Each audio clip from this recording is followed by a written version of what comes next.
in this video, I'm going to continue to look at how Chris Watts manipulates his parents in phone conversations he made from prison. In the last two videos, I've looked at how Chris Watts seems to have convinced his parents that he didn't murder the children. We love you, we believe you. But I don't think they were 100% convinced. They released some 2,000 pages of everything during the whole investigation, everything. A lot of it's... They had nothing. Nothing, a whole lot to go on. They have a theory. That's all they had was a theory. They had nothing. If he was innocent, it wouldn't be a case of them having nothing. It would be a case of there being nothing to have. So just the way she phrases it makes me question whether she at least has doubt about his innocence. He'd apparently told his parents he'd met Nicole before, but they didn't know that he was in a relationship with her. So now he's testing how they're going to react. All that stuff, the other woman, so. Yeah, it's okay. It's okay. Hey, it doesn't matter. The reason why Chris's affair did matter to the investigation is that it gave him a motive to kill his family. Nicole Kessinger didn't want to be with someone who had kids. That's what she told people. When Cindy says the affair doesn't matter, it seems to me that she's not thinking in the way the investigators thought. She's not concerned about whether that would have given him a motive. But instead, she seems to me to be saying that doesn't prove you did it. And so again, I'm left with the impression that she, at the very least, doubts his innocence. What they released actually helped with that, so. Yes, it did. Yes. What she said and what they pulled off your phone was good. In the footage I'm going to look at in the next video, Cindy actually says to Chris, "I don't care what you did." This was the day before he pleaded guilty. I don't think Jamie was convinced that her brother was innocent of killing the kids either. And I love you no matter what. Either way, I love you no matter what. Okay? All right, I'm going to let you talk to Mom and Dad, okay? They don't talk about any doubts they might have about their son's innocence. And that might be partly because the call's being recorded. But I get the sense also that the emphasis is on what a good person he is and on him as a victim. And I don't think that is just because the phone call is being recorded, because they do it so many times, it seems natural to them. It seems to be the way they see him.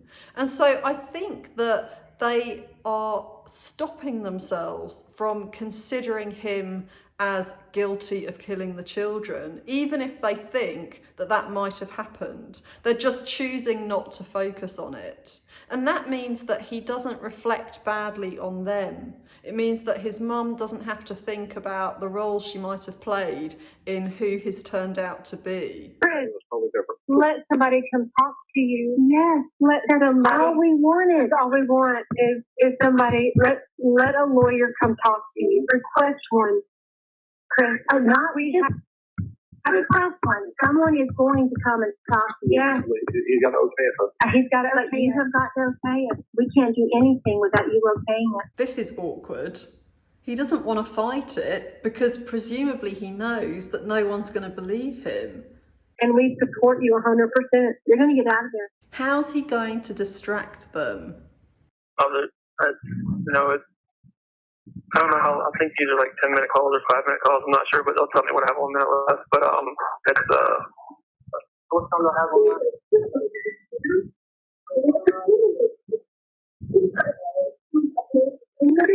I just keep calling her.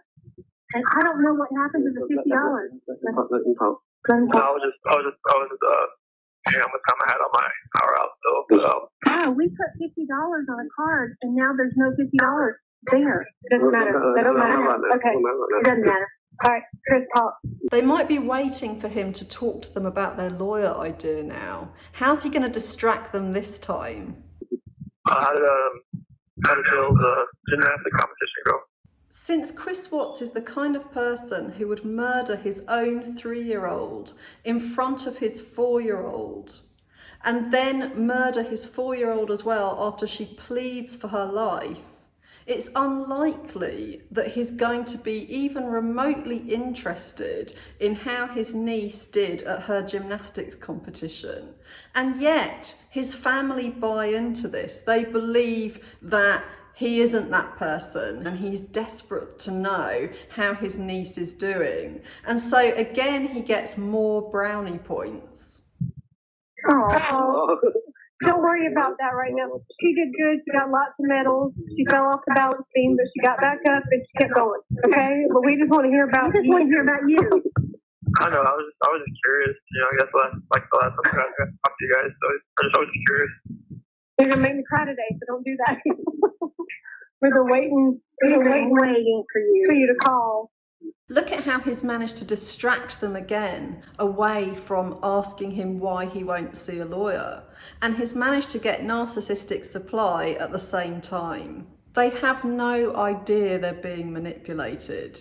Covert narcissists will ask questions about you or someone you love in order to act like they care. And this can disarm you because you feel nurtured and you naturally feel closer to that person who makes you feel that way. But this can also put you in a weaker position because you've disclosed personal feelings when they haven't. A sociopath will use questions in this way, but they'll also use them to figure out who somebody is so that they can mimic them and come across as their ideal partner. And I imagine that he probably did this with Nicole. After all, he did mimic the way she spoke. Notice that now he's been away from her for so long, he doesn't say like nearly as much. How do we miss you so much? This is too bad. I just miss you so much. So you can see how much power Chris has in this situation. And it was that easy. All he had to do was ask about his niece's gymnastics competition. He's managed to wipe out his wife and children and be in prison for the rest of his life. And yet his parents and sister still think he's the bee's knees. So imagine the narcissistic supply he's getting, because not only is he getting their admiration, but he's also feeling really clever that he's got them wrapped around his little finger. And really, he can get away with murder in their eyes. Let them know I'm sorry about all the emails and phone calls they've been getting. So. No. Don't even worry about that, though. Don't worry about that. We're strong. We can handle whatever anybody puts out there. I don't care. I know who you are. She stopped herself twice, but it seems that she was going to say, I know my son, and I know who I've brought up, or who I've raised, seeing as she's American. And this gives us a clue as to why it is she's so sure about him, because of how it reflects onto her. Because she's thinking of herself. She couldn't possibly have a son who's a bad person. I know the kind of man you are. They don't know the person. They don't know you. They don't know us. And there's haters everywhere. But tell you what, there's a lot of support. There's a lot of love too. It's ironic that they say the public don't know him and that they think they do, because it seems to me that the public mostly know him a lot better than they do. And that's because the public are just looking at his actions and at the way he's behaving. So they're using rational thinking, whereas the parents, it seems, are using emotional thinking. I'm going to talk more about this in other videos, but rational thinking is the only way to really see someone for who they are. And as long as you need something from someone, as long as you feel that there's something they give you that you can't get without them, then you're going to use emotional thinking. And then it's going to be much harder to see the person for who they are because you just can't afford to do it. You need the thing, or you think you need this thing so badly that you need to be blinded to who they are. You know, ever since the documents came out, there's a whole lot of people questioning a whole lot of things. A whole lot of stuff. I know. Ronnie Watts is talking about he and Cindy straight after the sentencing on their way home. So we had to hang out at the airport for a while before we left. We just sit down and had lunch and stuff and talk for a while and stuff. Mother had her a glass of wine. The laughter is so inappropriate, it's disturbing. With everything that was said in that courtroom, I don't blame anybody for having some alcohol at the airport. 91 days to file a notice of restitution, and that will be the sentence of the court. Mother had her a glass of wine. Just think about things, and when we get to be able to talk, when we can talk, whatever. You have 1 minute left. Okay, thank you. 1 minute left. Thank you. They tell you that. Trust me. Okay. All right. So just think about things. Just keep your head up, and just know we're always here for you, no matter what. So. I know. He sounds quite self-satisfied here, I think. Let's listen to that again. And, just know we're always here for you, no matter what. So. I know. Don't ever forget that. And we meant everything. When everything you said, those statements that she read. What's that? We meant everything your mother read and that lady read for me. Thank you. It meant a lot. Just remember that we're always here for you. Jamie loves you. Believe me. No, hopefully I get to talk to everybody tomorrow too when I go. Yeah. And we're looking forward to that. Believe me. I don't want the thing to cut us off, so I'll just. Okay. All right. We love you, dog. Be good. Take care of yourself. And do what you got to do. Be safe. I will. Love you. Okay. Thank you for using Securus. Hello, We're back. we're back. Talk to us. How's Thanksgiving We going so just far? want to hear your voice. How's the Thanksgiving going so far? We're just cooking. It's cooking, and it's so good to hear your voice. You know, it doesn't matter about anything else. Nothing matters. You don't know how happy your mother and your sister were last night when we got Oh my gosh! I finally went to sleep. I haven't been able to sleep. You know, I've worried so much about you, and then you just don't know how much you're loved. You just don't. Your mother had happy tears for a change. Yeah. I'm glad I was so happy. In a family where one of the parents is a narcissist, the other people in the family all tend to play a role. And very often there will be a golden child. And the golden child's job is to shine and make the parent look good. So the parent pours all of this attention onto that child and dotes on them and doesn't see any bad in them. Chris, I have more faith now than I ever did before. You know, I think we've all found God, and you know, if there's any. And your dad even got baptized. Yeah. I mean, I can't tell you. You're the only one that could have done that.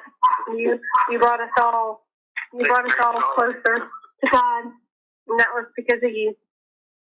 All because of you. So while the rest of the world sees him as someone who callously murdered his pregnant wife and children, his family see him as someone who brought them closer to God. So is it surprising that he later sends letters to his mum, sounding in these letters as if he's a prophet, teaching her, sending her words of wisdom? And is it surprising that he goes on to teach prisoners in the prison about God? It's the saving grace with all this, you know? Yes, it is. It's the saving grace with all of this. Yeah. Is that he loves us and he forgives us and he loves us, and you know, anything's possible. Anything is possible. There's a mountain to climb.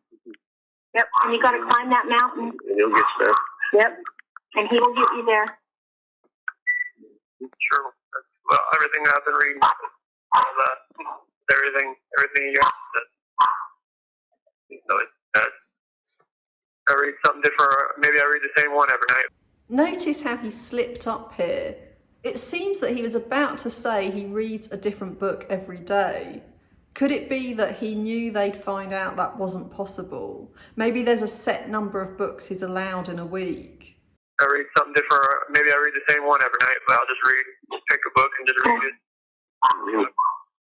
He never shows any signs of guilt or regret when he can hear how much they support him and believe in him. I don't think I've read it cover to cover twice yet, but I'm probably getting close. That's a good thing. That's a good thing.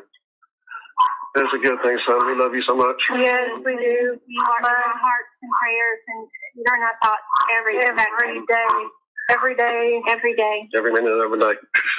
When I get on the road to go see my patient, like, I listen to Christian contemporary music, and I just think of you the entire time, the whole time.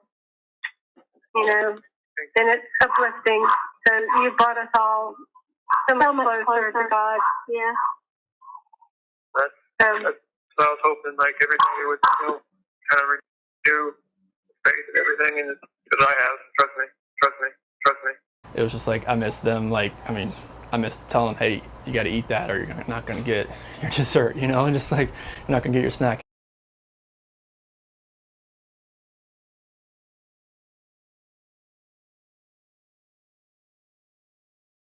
In the next video, I'm going to analyse some footage of the family of Chris Watts when they came to see him in jail and how that conversation went. This was the day before he pleaded guilty in court. So I'm going to look at this and talk more about the golden child and how that relationship works with the narcissistic mother and how much trauma is involved for someone in that position, because a lot of people think that being the scapegoated child is the most traumatic, you know, that's the most traumatic experience. But actually being a golden child can be a lot more traumatic. So I'm going to look at that in the next video. So if you haven't subscribed, please subscribe, and I'll see you then.